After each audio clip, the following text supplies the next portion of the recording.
Um navegador que já foi sinônimo de privacidade e proteção mudou drasticamente ao longo dos anos. O Firefox, comandado pela Mozilla, vem fechando acordos milionários com gigantes de tecnologia como Google, Amazon e outras Big Techs, levantando sérias dúvidas sobre as suas reais motivações. Em 2022, a Mozilla Corporation faturou mais de 590 milhões de dólares, sendo que 81% desse valor, cerca de 480 milhões, veio diretamente do Google. A pergunta é, será que o Firefox ainda protege a sua privacidade ou está comprometido em aumentar os seus lucros às custas dos seus dados? Vamos conversar sobre tudo isso logo após a vinheta.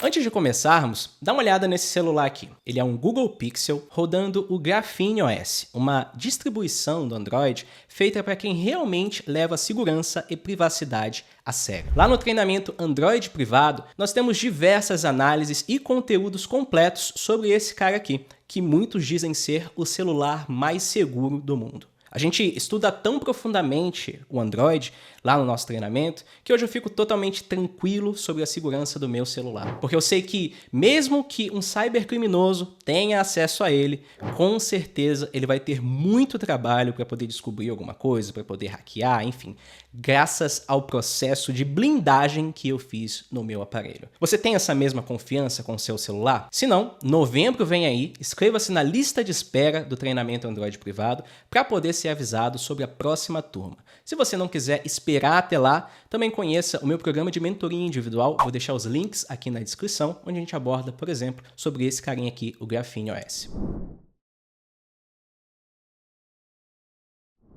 É isso aí, vamos pro conteúdo, vamos voltar ali pro final dos anos 90, uma época em que a internet estava começando a tomar ali uma certa tração e o Netscape dominava o cenário dos navegadores. A Netscape, percebendo ali a ascensão dos concorrentes, decidiu criar uma comunidade chamada Mozilla, lá em 1998, com uma missão de desenvolver o futuro dos navegadores de código aberto. Apesar ali do entusiasmo, pouco depois, a Netscape acabou sendo adquirida pela gigante AOL. Mas essa aquisição não abalou aquela pequena comunidade que estava se formando nos bastidores. Em 2002, nasceu o Firefox, ainda sob o codinome Fênix, e o nome já dizia tudo. Era o renascimento das cinzas, uma nova esperança para quem acreditava em uma internet e tecnologia mais segura e tecnologias abertas. O Firefox foi criado por um grupo de desenvolvedores dessa comunidade, que queria um navegador mais enxuto e independente. Eles sonhavam com um navegador rápido, seguro, personalizável, diferente de tudo que existia até então. E durante sua fase beta, foi isso que eles entregaram. Um navegador que logo conquistou seus primeiros usuários e foi aclamado por ser muito mais ágil e muito mais inovador do que o Internet Explorer 6 que dominava o mercado na época. E então, em 9 de novembro de 2004, o Firefox foi oficialmente lançado. E eu vou te dizer que estreia, porque em apenas 9 meses os caras já conseguiram acumular mais de 60 milhões de downloads, desafiando o império da Microsoft. E o que fez, Pio, o Firefox ganhar força tão rápido? Ele era simplesmente melhor, mais rápido, mais seguro, com uma comunidade ativa que desenvolvia add-ons, aqueles plugins, permitindo aos usuários também personalizar a sua experiência como nunca antes. E no seu auge, em 2009, o Firefox chegou a alcançar 32% de participação no mercado, superando o Internet Explorer 7, um feito aí impressionante, para um navegador que começou ali, sei lá, como projeto comunitário. Mas então, com a ascensão do Google Chrome, o Firefox começou a perder espaço. Atualmente, ele ainda se mantém como um dos principais navegadores, mas hoje amarga cerca de 6,5% do mercado de PCs, atrás de gigantes como Google Chrome, Microsoft Edge e Safari. Mas a pergunta que fica é: como que um navegador que já foi sinônimo de inovação e liberdade digital, um navegador que foi líder, chegou a esse ponto? Todas as decisões trazem consequências. Eu posso te afirmar que a sorte não foi determinante para a Mozilla alcançar 32% do mercado de navegadores. Da mesma maneira, foram elas que, ao longo dos anos, fizeram com que hoje, em 2024, apenas 6,5% do mercado seja do Firefox. Mas quem tomou essas decisões que levaram a esse fracasso? Quem realmente está por trás do Firefox? Até 2005, a Fundação Mozilla, uma organização sem fins lucrativos, era a única responsável pelo desenvolvimento do Firefox.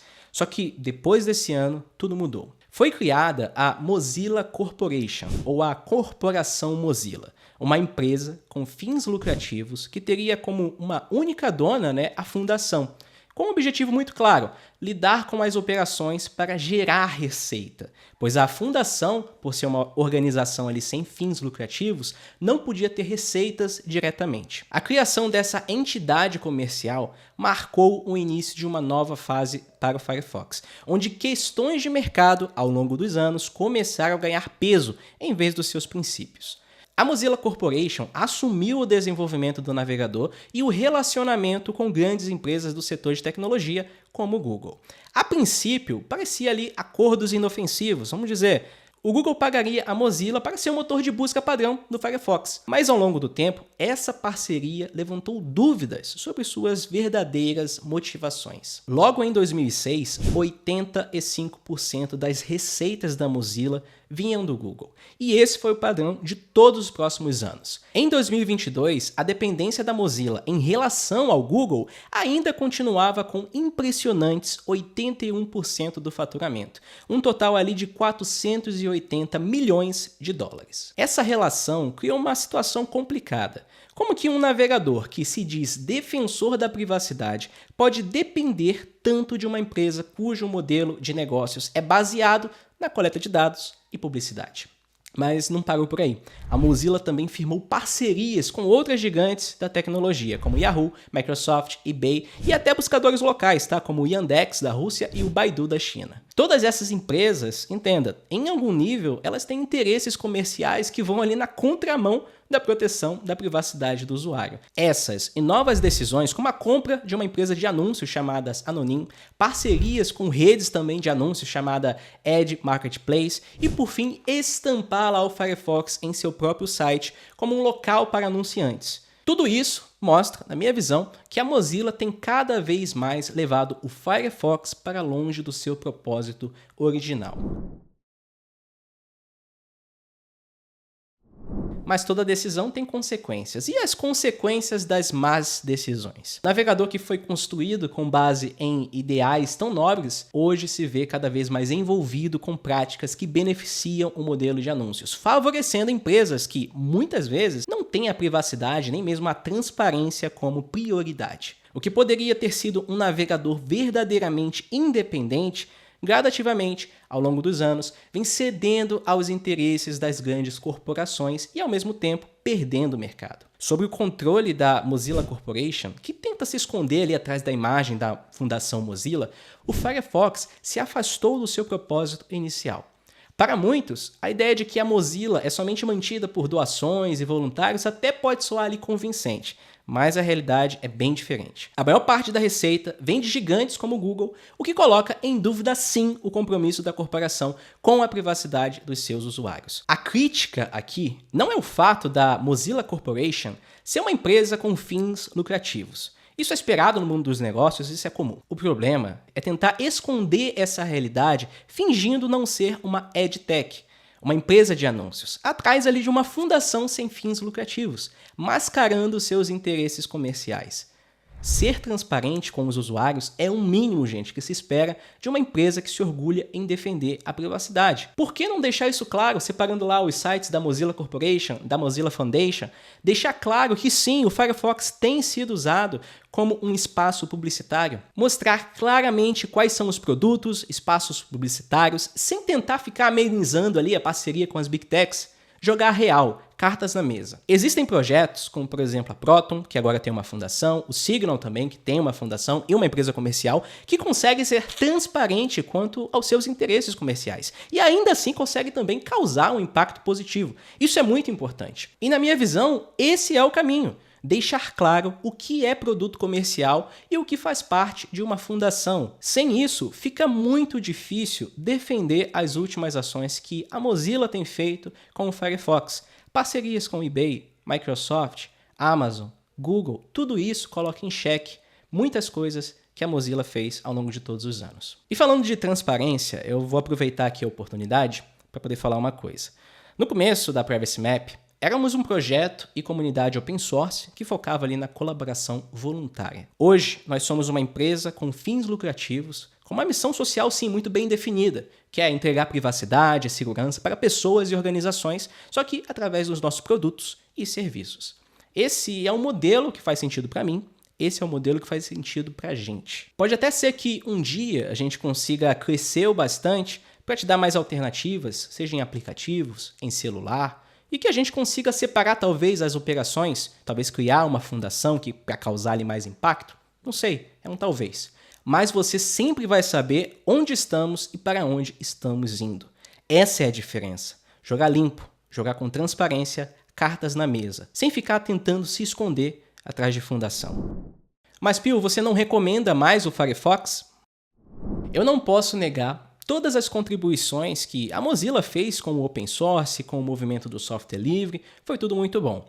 Hoje nós temos o Tor Browser, que veio do Firefox, diversos outros projetos derivados também do Firefox, que surgiram como alternativa aí ao mundo Chrome. Mas hoje eu não recomendo mais o uso do Firefox tradicional, pois ele não vem com configurações que dão preferência por padrão à segurança e privacidade. Eu mesmo não uso mais o Firefox tradicional em nenhum dispositivo. Eu indico o Mooved e o LibreWolf, que já trazem boas configurações por padrão para navegadores para PCs. E para celulares, Brave, Mu trazem também configurações melhores do que o Firefox tradicional. Tudo isso é muito importante e é um desabafo mesmo, porque é muito importante que a gente reconheça sim quem está do lado na nossa luta para trazer mais privacidade e segurança e quem está jogando limpo. De verdade, eu espero que esse vídeo possa chegar na Mozilla, em pessoas que trabalhem na Mozilla, porque esse é o descontentamento não só meu, mas de uma comunidade inteira que tem visto o seu navegador Firefox ceder cada dia mais seus espaços para Big Techs. E ver também uma fundação que nasceu com um propósito tão lindo, cada dia mais dependente das garras e das mãos do Google. Ficamos por aqui. Deixa seu like, deixa seu hype, seu comentário para poder ajudar no algoritmo. Até o próximo vídeo. Valeu e até mais.